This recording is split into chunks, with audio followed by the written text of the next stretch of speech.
Welcome everyone. My name is Sean, and today we got to talk about Cenk Uygur of the Young Turks pretending to run for president in 2024, possibly to sell more copies of his book, because Cenk Uygur is actually ineligible to be president of the United States, which I will explain further.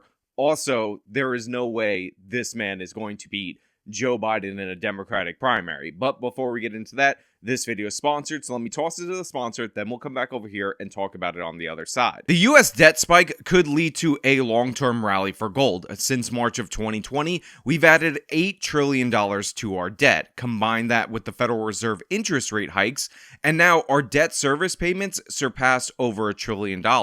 And over that same period of time, gold is up 50%. Now we're starting to see oil-rich countries like Saudi Arabia, the United Arab Emirates, and BRICS come together on deals to possibly toss the United States petrodollar, and this could wreak disaster not only for you, but for your portfolio. This is one of the reasons why I'm happy to be partnering with National Gold Group. You can contact them and talk about diversifying your portfolio in order to hedge against the potential crisis. You can call them at 866-826-2603, talk to an American-based customer service representative, and go over your options. Again, that's 866-826-2603, and mention Actual Justice Warriors so that they know that I sent you. There is always a risk whenever you're investing, and past performance is not a guarantee of future results. Let's get into that, and that's why it's interesting. You've been talking a little bit about Joe Biden. Let's put this tweet up there on the screen. Now, for example, you say Biden is losing by 10 points in this poll. Even if it's half wrong, it's still an epic disaster. The Democrat has to win the popular vote by 5 to win the Electoral College. Right now, Biden is 15 points behind where he needs to be. Wake up. So Crystal Ball and Sagar are the hosts of Breaking Points. They used to be over at The Hill Rising. They just rebranded and moved independent, and they interviewed Cenk Uygur based on the fact that he's selling his book, Justice is Coming, which you'll remember from my channel. I talked about how he started selling it way back in May of 2020, despite the fact that the book was not written. Well, it actually is finally out. I will be going over and reviewing the book, but now Cenk's on his little tour, and during the course of his tour, he decided to say absurd things in the latter half of this interview, more than the absurd things that are in his book. Review coming soon. And among those absurd things is that he is contemplating a run for the president of the United States. This is absolutely hilarious.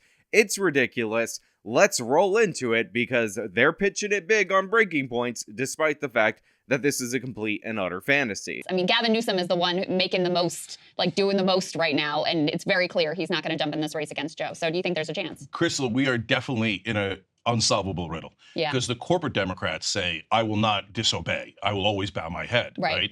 And the progressives say, well, I can't run. The mainstream media will destroy me. They'll destroy my life. They'll destroy my career, et cetera, right? So how do we get past that? That's why I'm desperate enough to think maybe I should do it. So they bring up the fact that Gavin Newsom is doing all this stuff to get attention, but he's already announced that he's not running for president. Now, many people speculate that they're going to replace Joe Biden with Gavin Newsom, or that Gavin Newsom is waiting in the wings in case something were to happen to the president of the United States. But honestly, I think this is a bit ridiculous in terms of speculation, especially the replacement part, first and foremost, because I heard this back in 2020 with Andrew Cuomo being the potential replacement for Joe Biden. And secondly, and this is probably the most crucial reason Joe Biden is not going to be replaced, is because he's in an excellent position to win re-election in 2024. Now, that might be something that you want to push back on. You might be saying that the recent polling that has come out has shown us that if the election were to happen today, Donald Trump would beat Joe Biden. Ex-Republican would beat Joe Biden. But the thing is, the election is not happening today. We're not even through the Republican primaries at this point in time. And typically what happens in presidential elections is that things tend to tighten up as we get past the conventions, and we end up at a virtual tie going into election day. However, Joe Biden, very strategically, because by the way, those polls are national numbers, and we don't elect a president based on the popular vote or the national polling or anything of the sort, has been redirecting resources to key battleground states through the office of the presidency in order to secure union support, in order to get that white working class that Trump just lost a little bit of a percentage of back in 2020 to make sure that he wins re-election. There was a recent announcement, not a lot of people were talking about it. It was made by Kamala Harris in the city of Philadelphia, that the Biden administration was seeking to use regulatory power to make sure that the wages in red states match the union wages in blue states when it comes to the Build Back Better funds and when it comes to the Inflation Reduction Act funds. And the reason why they're deciding to do this is because it turns out all these green energy projects are disproportionately being built in red states that will almost certainly go for Trump. So the Biden administration has thought of a way to neutralize the advantages that these mostly right-to-work states have, and that is by enforcing the union wage upon them so that they don't have a competitive advantage against unionized states like the following: Pennsylvania, Michigan, and Wisconsin. Now, I shouldn't have to explain what the purpose of Biden trying to redirect money to those states is, but I'm going to tell you anyway. This is because these are absolutely crucial states to his re-election campaign, and the Biden administration is seeking to make sure that his supporters get the funding that his Democrats pass into law, so that way he can shore up his support going into 2024. You see, a lot of people in online media, left-wing and right-wing, keep focusing on the national poll numbers. They keep focusing on the fact that Biden can barely speak. But the thing is, Biden could barely speak back in 2020. And while all of these people told you that his campaign was a joke, that he had no chance, I called a year out in advance that Joe Biden was going to turn around the Democratic primary, specifically in South Carolina, even if Bernie Sanders had an advantage and had momentum going in.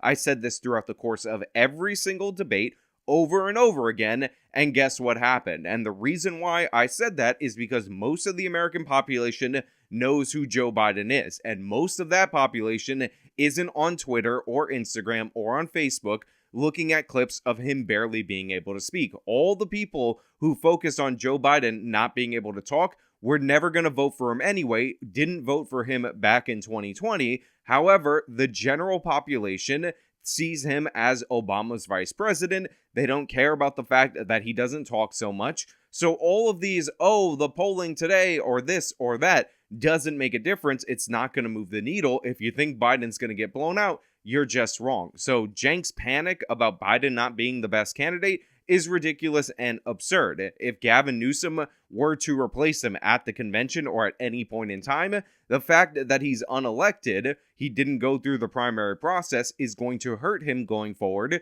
because he will be viewed as the party choice. And I know a lot of people are saying Gavin Newsom's a great talker. I know a lot of people are saying Gavin Newsom is a younger, more attractive candidate. But the thing is, Gavin Newsom is not a national figure. You might think he's popular now because there is no national spotlight on him.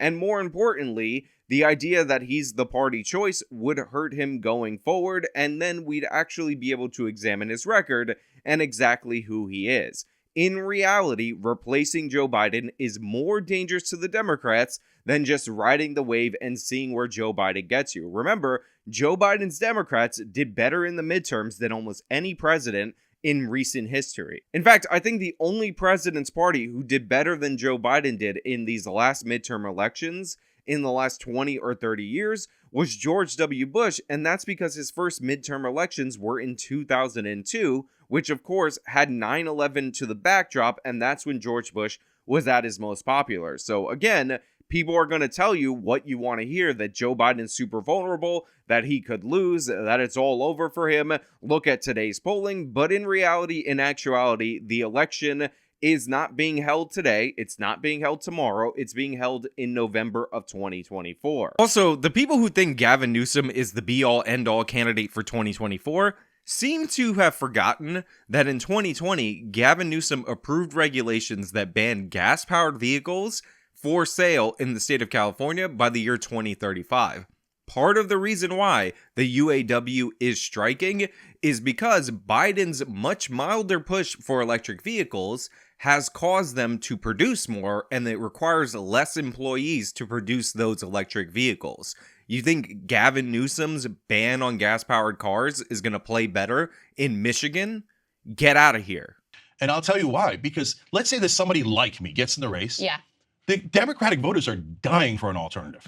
They keep saying in every poll, for God's sake, give us someone else. Give us someone else. If someone like me were to get to 20 points, do you have any idea how quick Newsom and Whitmer would enter the race? So then Cenk says, oh, if somebody like him got to 20% in the poll, then Newsom, then Whitmer, all of these candidates would end up jumping in. First and foremost, Cenk, you're not getting to 20% in the polls. You barely cracked 5% in your election, even though you had raised a bunch of money from your audience in order to go into that election. You had the insanely dumb strategy in an open primary of not even bothering to talk to Republicans in a purple district when you said you, as the progressive candidate, could appeal not only to the radical fringe far left, but to moderates and Republicans. Well, in your strategy, in your own words, you admitted you didn't even bother to try, so you don't even have confidence in your own assertions. Secondly, Cenk Uygur is not eligible to be president of the United States. Cenk Uygur was born in Turkey of Turkish parents who were Turkish citizens, not American citizens, so he is in no way a natural-born citizen of the United States of America, and thus he is ineligible for president. Now, I tweeted this out on twitter.com, and some of you replied in the comments that Ted Cruz was born in Canada, therefore Ted Cruz was not a natural-born citizen. But the thing is, I know for a fact that Ted Cruz's mother was an American citizen. Therefore, Ted Cruz was a natural-born citizen because you don't have to be born in the confines of the United States, you just have to be born into citizenship in order to be eligible to run for the presidency. Indisputably, Cenk Uygur is ineligible to run for president. Now, by the way, there is precedent for Ted Cruz. Just so you know, John McCain, who was the nominee in 2008, was born to U.S. citizens in the Panama Canal Zone. Barry Goldwater, who was the party's nominee in 1964, was born to U.S. citizens in Arizona before Arizona was a state. George Romney, Mitt Romney's father, was born to U.S. citizens in Mexico, and so on. Now, I know Cenk Uygur will argue this fringe, untested constitutional theory that the 14th Amendment, because it has an equal protection under law clause, and it has a citizenship guarantee for the slaves of the United States of America at the time, that therefore that equality clause somehow grants him the rights to run for president, despite the eligibility requirements as listed in Article 2 of the United States Constitution. But in reality, this is just that, a fringe theory that has never been tested in a court of law, so Cenk Uygur's theoretical presidential run would involve him challenging, bringing up to the conservative Supreme Court, and overturning the birthright citizenship requirement to be president of the United States, and then he would have to beat Joe Biden in the Democratic primary, none of which are likely to happen. So this is a complete and utter joke. It's an attention-grabbing kind of thing in order to sell more books, and I'm sorry to be so cynical about it. Maybe this is just Cenk's ego going out of control, but I'm not sure that this guy is this lacking in intelligence when it comes to this topic. But maybe he is. Maybe I could be wrong. So are you serious? You're seriously considering it? Like, yeah, I'm considering it. Okay, and I'll tell you why. It happened. RFK Jr. is at 20%. You know, Marianne's at like 10%. So good job on Sagar for challenging Cenk's assertion that if a candidate like him got to 20%, then Newsom, Whitmer, and all of these candidates would jump into the race, because Robert F. Kennedy Jr. did get to 20% at one point when he started out just based on the Kennedy name, which, by the way, all of his support, for the most part, except for his internet support, is just based on the Kennedy name. He started at 18%, didn't trigger a bunch of candidates coming into the race. Now, Cenk tries to dismiss that by saying that Robert F. Kennedy Jr. is not a Democrat. Something like that. But RFK Jr., first of all, he's not a 20 anymore. He peaked at 20 for a brief moment until Democrats found out he's not a Democrat. Okay. Then he went. Then he dove down. Now remember, this is a guy who supported the independent senator Bernie Sanders in his run for the Democratic primary, while rejecting the argument that Bernie Sanders wasn't actually a Democrat, saying that Robert F. Kennedy Jr., aka Democratic royalty, the Kennedys are just that, Democratic royalty, is not a Democrat enough, and he's basing this on his vaccine skepticism and all of these fringe positions, which, by the way, were not uniquely right-wing before the COVID vaccine became prominent. In fact, general vaccine hesitancy or vaccine denialism might have been more prominent among the left wing prior to the COVID-19 pandemic than it was before. When we had measles outbreaks, where did they occur? In the wealthiest areas of California. Jenny McCarthy was a big proponent of being anti-vax. She was nobody's conservative. Cenk Uygur is just foaming at the mouth, throwing out whatever he could possibly throw out in order to make excuses for his political stunt on breaking points in order to sell more books. And Cenk, I've already got your book. I'm gonna listen to it. It's gonna be absolutely hilarious. It took you 3+ years of selling it before you actually came out with a 200-ish page book, so I can't wait to go through all of it. But let's be real, you're ineligible for president. Even if you ran, you would not win. Even if you got to 20% in the polls, you're not going to trigger all of these candidates jumping into the race. And Marianne got butchered by mainstream media. They made up things about crystals, etc. So I love Marianne.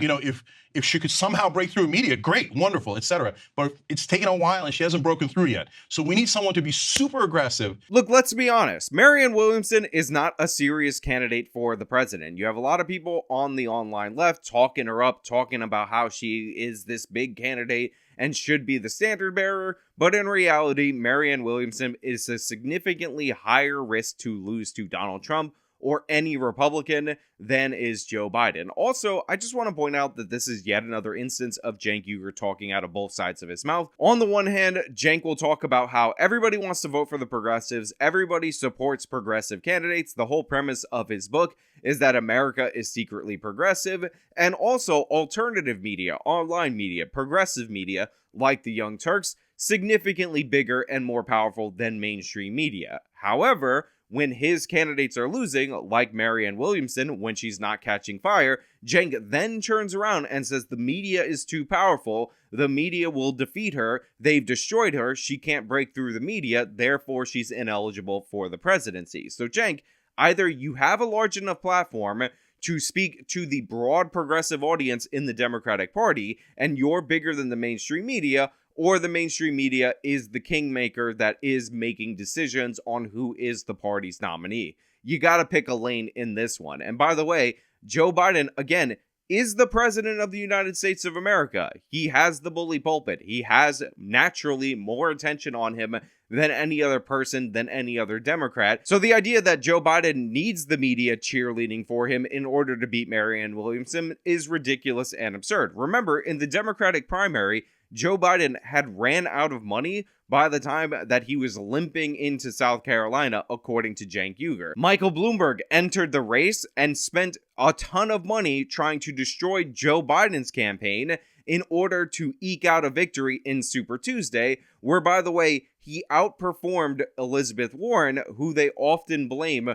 for costing Bernie Sanders the nomination, and yet they never talk about the fact that Michael Bloomberg was pillaging staffers from Joe Biden, was doing everything in his power to make sure donors didn't back Joe Biden, and yet he still lost to Joe Biden, even with Bloomberg's overwhelming money advantage. And if they, let me ask you this way. If you get, again, anyone, it doesn't have to be progressive, gets to 20 or 25, an outsider, right? This whole town panics and Newsom and Whitmer go in immediately. I do think is there's that a possibility right? of I don't know, because it already happened with RFK, and they just ignored him, and they went after him. And he, yeah, like that was before when they were convinced that Biden was going to win, and RFK, everybody knew was a flash in the pan because he's not really a Democrat. Maybe. So Cenk then goes from 20 to 25% to try to up the scale, and Sagar points out, again, this already happened with RFK, and Cenk repeats the ridiculous assertion that Robert F. Kennedy Jr. is not really a Democrat. Robert F. Kennedy Jr., according to Cenk, is not really a Democrat. The guy who's not eligible to run for the president of the United States, who's talking about his own potential presidential run, is talking about how Robert F. Kennedy Jr., not a real Democrat. Okay, I just want to get that straight, that's what's happening right now. But so Cenk, tell me more about your thinking. Yeah. timeline? What are you weighing? How serious are you? Yeah, Give us the details. So I already thought about it before, and I rejected it because I know what they're going to do.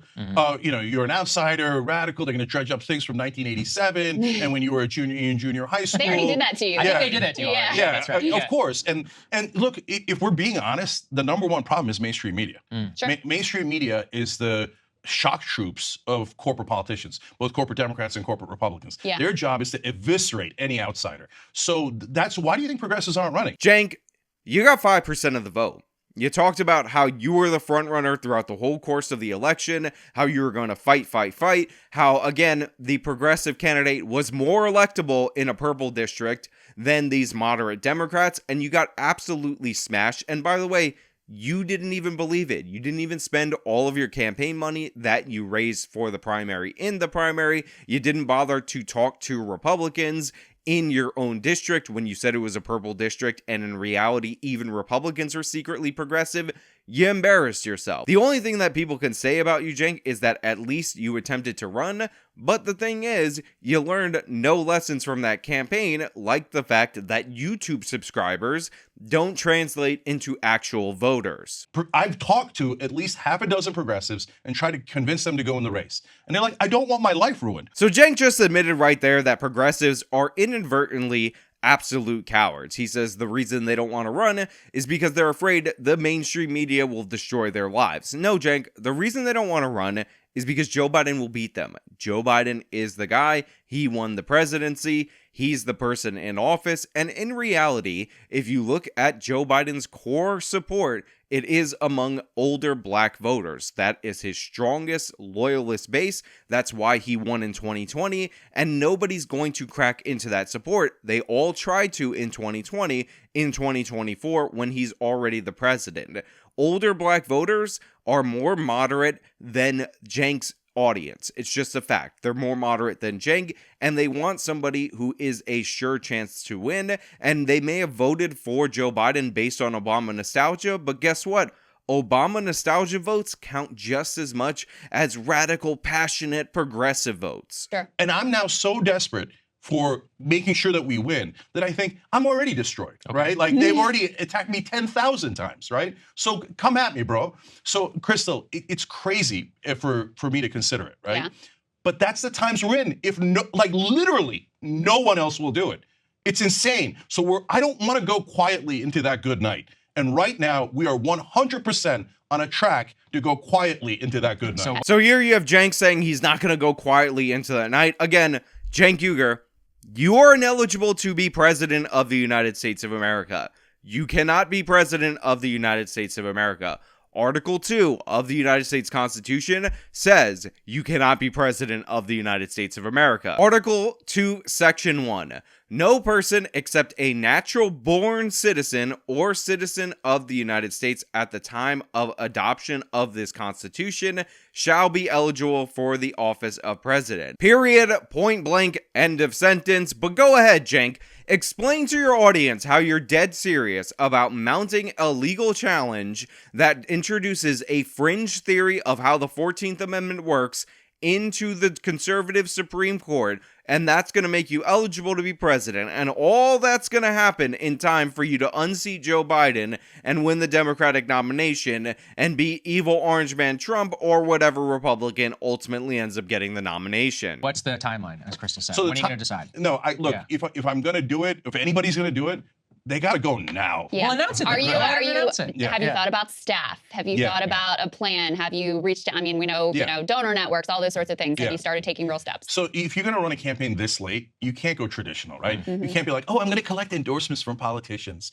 Oh, and I'm going to build up my base tiny bit. No, you got to go and hope for a grassroots tsunami. Also, I can't help but notice, but even Crystal Ball is kind of rolling her eyes at Cenk. There's points where he's talking, where she's looking at the camera. A smile is creeping out her face because she knows that this is ridiculous and absurd in every possible way. But then Cenk goes on to say that a presidential candidate has to go now, and they're asking him why he doesn't announce, and then they're asking him all these practical questions. And again, they haven't asked him about the fact that he's ineligible to run for president, but Cenk doesn't have good answers for any of these. Also, I will point out that before Cenk ran for Congress, he registered the domain name for cenk2020.com, or whatever the name of the website he actually went for, before he made these announcements. That's how people knew that he was planning on doing this. There does not appear to be any maneuver on Cenk's behalf in order to do this, unless I'm wrong. The good news is when I ran for Congress, I mean, it was a tiny little race. We raised like 1.3 million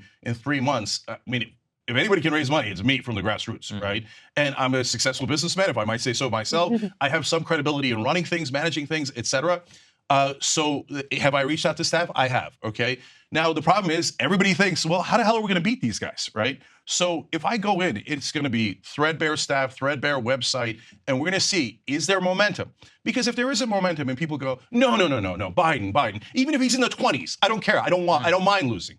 I don't mind losing. You're being impolite, which is totally possible, right? Crystal Ball's face tells more than anything I'm saying in terms of commentary right here. She does not buy this. She knows that this is a joke. And Cenk Uygur's strategy of, hey, when I was running for Congress, I raised all this money from outside of the district, from the grassroots, 1.3 million, didn't spend all the money in the primary, and I managed to get 5% of the vote. Therefore, I can raise way more money in order to overwhelm the media advantage that the president of the United States has, so that way I can beat him in the Democratic primary with my alternative campaign, reaching out to staff. I'm not looking at donor networks. Also, I'm a successful businessman. Vote Cenk Uygur of the Young Turks. I'm actually not eligible to run for the presidency of the United States of America. Because if there isn't momentum and people go, no, Biden, even if he's in the 20s, I don't care. I don't mind losing. I don't mind losing. You're being impolite, which is totally possible, right?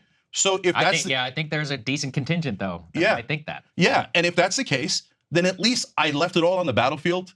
Or whoever does it, for God's sake, don't make me do it. Like, have someone else run, right? But I can't get anyone to do it. And so I want to leave it all on the battlefield. And I don't want to say, well, like everyone else, I wanted to be polite. So we lost democracy because we thought it would hurt Mussolini's opponents' feelings. Cenk, cut it out. Stop it. I already said I'd buy your book, okay? I was buying your book from the moment you announced it. I pre-ordered it twice because it took so long that Amazon.com/audible.com/this book may never come out actually refunded me my Audible credit because your book took so long and they felt embarrassed on your behalf. So trust me, we're going to buy your book. The amount of people who are going to buy your book are already set. The idea that you're going to win us over with this fake presidential run, it's not going to happen. Cut it out. You're embarrassing yourself. Crystal Ball's face on its own shows how much you're embarrassing yourself, and I've had enough. You're not going to leave anything on the battlefield. You're not going to win any race. You're not going to trigger all these candidates to jump in, like Gavin Newsom sitting around deciding whether or not he's going to try to take the nomination from Joe Biden. He's like, oh my God, Cenk Uygur, who got 5% in a congressional race despite raising $1.3 million, he jumped in the race, and now's my chance. Newsom for the win. It's not going to happen. Stop it.